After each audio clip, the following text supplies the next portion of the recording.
Hola a todos, mi nombre es Jerónimo Kenner, soy periodista de la agencia Safras Latam y en el día de hoy me encuentro con Federico Filippini, economista y Head of Research de AdCap Grupo Financiero. ¿Cómo estás, Federico? ¿Qué tal? Muy buen día.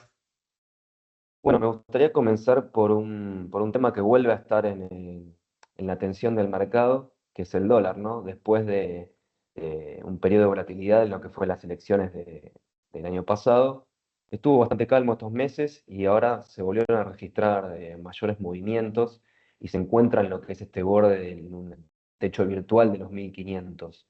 Eh, ¿A qué atribuís estos movimientos? eh, y cuáles son las principales variables a tener en cuenta en los próximos meses. Bueno, en principio em, hay que relativizar un poco los movimientos, dado que cuando miramos la corrección del tipo de cambio de principio de año a hoy, eh, es relativamente menor, en particular cuando también tomamos en perspectiva la dinámica del año pasado y demás. Pero en gran parte eso se explica porque tuvimos una primera mitad de año bastante excepcional en términos de oferta de dólares, ya sea por una cosecha del sector del agro muy amplia y que obviamente terminó volcándose, al menos parcialmente, porque todavía queda bastante por liquidar en ventas del agro que el Banco Central pudo comprar. Por otro lado, también tuvimos una dinámica muy favorable en lo que respecta al resto de los sectores extractivos. El petróleo y la minería están mostrando dinámica de crecimiento, en particular de la exportación, muy fuertes. Y por último, también la dinámica del precio del petróleo internacional favoreció y aceleró gran parte de los proyectos de inversión en Vaca Muerta, lo que se vio trasladado también en muchas colocaciones del mercado internacional por compañías en el sector que terminaron también volcándose en el mercado local eventualmente y que el Banco Central aprovechó para comprarla. Entonces tuvimos un gran primer semestre. Típicamente la segunda parte del año son más desafiantes en términos de la oferta de dólares, y eso es un poco lo que estamos viendo, cierta corrección de las dinámicas de oferta y demanda en ese sentido. Y al mismo tiempo, me parece que esto que estoy mencionando se da en un contexto en el cual la inflación sigue mostrando cierta inercia, por lo cual parece también muy relevante en la medida que nos acercamos a el periodo de campaña electoral, buscar objetivos de inflación un poco más agresivos, que se encadena con la idea que vos mencionaste anteriormente de cierto techo virtual que el mercado hoy está favoreciendo alrededor de los 1.500 pesos por dólar. Perfecto. ¿Y desde ADCAP tienen alguna estimación, digamos, del valor del dólar para lo que es el próximo año? Para el 20, fines de 2027, me parece que es una predicción sumamente compleja. ¿Por qué? Porque definitivamente el mercado financiero argentino está atado al péndulo político.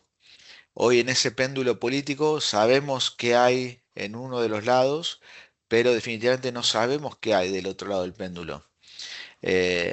Por lo que muestran los sondeos de política, o por lo menos los escenarios que muestran también algunas encuestas, ese péndulo seguiría siendo de un contraste, una polarización grande, por lo cual también tenemos escenarios bastante dinámicos en lo que respecta a, eh, las variables que vos mencionaste anteriormente, como por ejemplo el tipo de cambio y también, no sé, el riesgo país. En gran medida, hoy te puedo decir que muchos activos financieros están solamente parcialmente priceando probabilidades importantes de una alternancia política, todavía ese riesgo, si pensamos de vuelta que el péndulo sería de una polarización bastante extrema, eh, no está corregido fuertemente. Lo que sí te puedo decir es que, por lo menos en el escenario que se avisora más próximamente hasta fines de este año, lo más probable es que en esta segunda mitad del año el dólar empate o le gane marginalmente a la inflación, que va a correr unos puntos por debajo, unos puntos porcentuales por debajo del 2%, y ese sería el escenario más probable para fin de año. Ya aproximándonos para el año que viene, y la dinámica del dólar va a estar sujeta a la dinámica política, que como mencionaba al principio, hoy está marcada por más incertidumbres que certezas. Ujú. Y otra temática ligada al dólar es bueno, la compra de reservas por parte del Banco Central, que bueno, viene siendo bastante positiva estos meses, pero que bueno, en el mes de agosto moderaron un poco las compras. ¿Crees que este estancamiento se va a permanecer en los próximos meses o va a haber alguna dinámica distinta para lo que es el próximo periodo electoral? Bueno, la dinámica de compras que hoy está llevando adelante el Banco Central es consistente con las compras que nos había pautado un poco como escenario de máxima a principio de año eh, en los distintos discursos, tanto el equipo económico como las autoridades del Banco Central. Eh, es una dinámica en la cual me parece que el mercado y el Banco Central entienden, como mencionaba al principio, que la segunda parte del año típicamente es donde hay mayor escasez relativa de dólares, y por lo tanto, bueno, también se reduce, se aminora el ritmo de compras.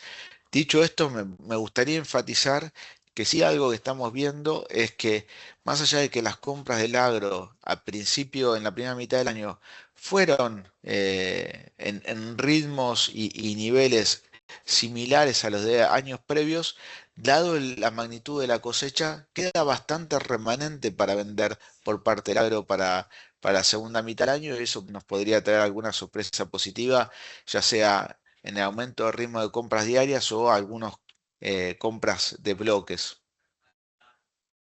Otra noticia relevante estas últimas semanas fue la flexibilización de los créditos en dólares, ¿no? En líneas generales, ¿qué riesgos y qué beneficios podría traer esta medida del gobierno para las empresas? Mira, no es la primera vez que el equipo económico menciona los dólares debajo del colchón y hacer uso. Bueno, en este caso no son en particular los dólares debajo del colchón, pero sí son dólares que están eh, poco explotados, por lo menos en términos de eficiencia de mercado financiero. Eh, ya lo había mencionado con el blanqueo original en 2024, luego con el acuerdo del Fondo Monetario se mencionó un concepto de dolarización endógena, donde estaba una mirada o foco en los dólares estacionados sin un uso productivo. eh, y ahora de vuelta con un poco más de claridad desde el punto de vista regulatorio, con estos créditos a entidades productivas que no necesariamente generan divisas. Lo que hay que marcar en este sentido es que, bueno, la economía argentina, por sus vaivenes tan marcados y en particular las fluctuaciones potenciales que se pueden mostrar en términos del tipo de cambio, el riesgo de descalce de moneda es un riesgo no menor, y en particular que ocasionalmente, dependiendo del tamaño de ese descalce en el sistema, puede terminar siendo un riesgo sistémico. Y ese me parece que es el foco. ¿Qué tan sistémico puede llegar a ser ese riesgo? Y por lo tanto, ¿qué tanto espacio hay para relajar las regulaciones macroprudenciales. Me parece que desde el punto de vista del gobierno piensan que eventualmente no va a ser un riesgo sistémico, va a ser algo relativamente menor, pero en el análisis de muchos colegas, entre los cuales me incluyo, pensamos que, bueno, que eventualmente sí puede ser un riesgo sistémico, en particular si esa regulación es utilizada para amplificar sí, amplificar, aumentar lo que puede ser una política expansionista, monetaria expansionista, bajo una visión un poco más populista o cortoplacista. ¿Qué quiero decir con esto? Esta regulación macroprudencial fue la llave, la clave por la cual ninguna de las crisis cambiarias que tuvo Argentina en los últimos 25 años se transformaron en crisis bancarias. La Argentina en los últimos 25 años estuvo marcado por crisis cambiarias. Sin embargo, no tuvimos crisis bancarias. De eso podemos, digamos, dar un poco de ejemplo. A mí en particular me gustaría que siga así. O sea, que sigamos resguardando el sistema financiero de riesgos adicionales potenciales. Pero bueno, eventualmente también hay que encontrar la manera de reactivar la economía sin que estrese el resto de las variables. Llamémosla inflación y tipo de cambio. Y ahí tenés dos salidas posibles. Una salida es a través de la inversión, y en particular la inversión extranjera. Pero en el contexto en el cual estamos, esa inversión extranjera no se está, no está despegando de la manera en la cual tal vez desearíamos o teniendo el derrame en la economía que tal vez uno desearía. Y por otro lado, bueno, esta otra beta que está explorando el gobierno con el uso o la disponibilidad de esos depósitos en dólares para otros destinos, que como decía, yo creo que eventualmente el impacto va a ser menor, va a ser marginal, porque también no solo me pregunto cuántos bancos quieren aumentar ese descalce, sino también cuántas empresas lo quieren hacer. Entonces me parece, yo soy muy prudente en pensar la magnitud del impacto potencial que puede tener esta medida. Ya que lo mencionaste anteriormente, en los últimos días el riesgo país volvió a los 500 puntos después de algunos meses más cercanos a los 400. Bueno, la pregunta es, ¿va a ser una tendencia para lo que resta del año? Hay que tener en cuenta, bueno, estas variables locales que son las elecciones, las perspectivas económicas y también probablemente lo que está sucediendo en el ámbito internacional. Sí, el ámbito internacional es cada vez más complejo, más allá del riesgo país, que ese es el spread que nosotros pagamos. Hay que pensar que la tasa de referencia a la cual tenemos que sumar ese spread también está sumando y está el mundo comenzando a mirar con muchísimo cuidado los niveles de endeudamiento de los distintos países. Eh, em, en particular los países desarrollados, que son esos puntos que anteriormente se consideraban como libre de riesgo, pero que esa percepción va cambiando marginalmente con el tiempo. En particular me parece que gran parte de la suba de riesgo país se explica sobre todo por factores idiosincráticos. Eh, y me parece que hay tres eventos alrededor del momento en el cual tuvo un punto de inflexión el tipo de cambio que son relevantes. El primero fue el anuncio de la reforma del Banco Central, que me parece en la comunidad internacional de inversores no tuvo un valor agregado.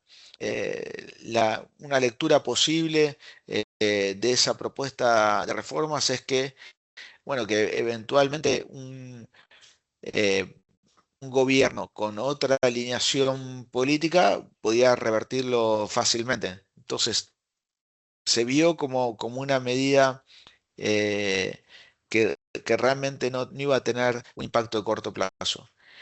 El segundo evento fue el cambio o la recalibración en la política monetaria del Banco Central a partir de la última licitación del Tesoro. Y acá estoy usando fíjate, dos instituciones para hablar de política monetaria. Eso es un poco peculiar de la dinámica que tenemos actualmente. Pero el punto es que a partir de principios de este mes, las condiciones de liquidez en general del mercado fueron mucho más restrictivas y eso obviamente tensiona varias cosas entre las perspectivas de crecimiento de corto y mediano plazo. Y el tercero fue la difusión de varias encuestas que mostraban un escenario bastante complejo electoral o con índices de aprobación que se van erosionando, lo cual cabe destacar que es algo típico a esta altura de las administraciones. Pero bueno, en medio de un escenario, como mencionamos anteriormente, donde el péndulo puede ser ir de oposiciones bastante extremas o de polarizaciones bastante extremas, me parece bueno, que tensiona las perspectivas del mercado internacional y por eso se termina reflejando en índices de riesgo país que están superando los 500 puntos básicos, algo que no veíamos hace bastantes meses. Bueno, ya para ir cerrando, uno de los objetivos que está claro que quiere impulsar el gobierno es el superávit fiscal, que bueno, lo viene logrando, salvo bueno, junio que fue una excepción, ahora en julio volvió. ¿Crees que va a poder cerrar el año bastante cerca de las metas estipuladas con el Fondo Monetario? Sí, totalmente. Y asimismo pienso que las metas que podríamos decir, autoimpuso el gobierno son metas bastante agresivas. Em, Cuando miramos todo el resto de los países de América Latina, difícilmente no vamos a encontrar otro país que muestre una dinámica de superávit primario tan sostenida como la que mostró la administración de Milei. Ahora, eso no quiere decir que obviamente los desafíos fiscales se mantengan.